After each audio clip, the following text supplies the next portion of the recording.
ఇక కుంభరాశి వారికి ఈ వారం ఎలా ఉంటుంది గురువుగారు? కుంభరాశి వారికి 4 గ్రహాలు అనుకూలిస్తున్నాయండి. ముఖ్య కార్యక్రమాల్లో శ్రేష్టమైన ఫలితాలుంటాయి. లాభంలో రవి, దశమంలో చంద్రుడు, 6లో కుజుడు, జన్మ శుక్రుడు. అభీష్ట సిద్ధి కలుగుతుంది. మీ రంగాల్లో మీరు చేసే ప్రయత్నాలు సఫలవంతమవుతాయి. ఉద్యోగంలో ఉన్నత స్థితి గోచరిస్తుంది. అధికార యోగం సూచితం. పై అధికారుల నుండి ప్రశంసలు అందుకుంటారు. ధనుస్సులో ఉన్న సూర్యుడు అధికార యోగాన్ని ఇస్తున్నారు. శ్రమకు తగిన ప్రతిఫలం ఉంటుంది. ప్రతిభతో మెప్పిస్తారు. గౌరవ పురస్కారాలు లభిస్తాయి. తగిన గుర్తింపు ఉంటుంది.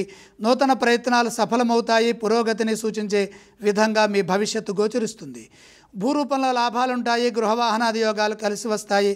వస్తు ప్రాప్తి సూచితము. వస్త్రయోగం అనుకూలంగా ఉంది. ఆర్థిక స్థితి మెరుగవుతుంది. ధైర్యంగా చేసే పనుల్లో విజయం ఉంటుంది. మీ ఏకాగ్రత మిమ్మల్ని ముందుకు నడిపిస్తుంది. నిరంతర సాధనా చిత్తంతో చేసే పనుల్లో విజ్ఞానపరమైన అభివృద్ధిని సాధిస్తారు.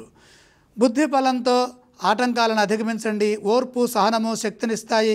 ఒక ఆపద నుండి బయటపడతారు. తెలివిగా వ్యవహరిస్తే వ్యాపారంలో కూడా కలిసి వస్తుంది. వారం చివరి భాగంలో మేలు జరుగుతుంది. కుంభరాశి వారు ఏ స్తోత్రం పఠిస్తే బాగుంటుంది?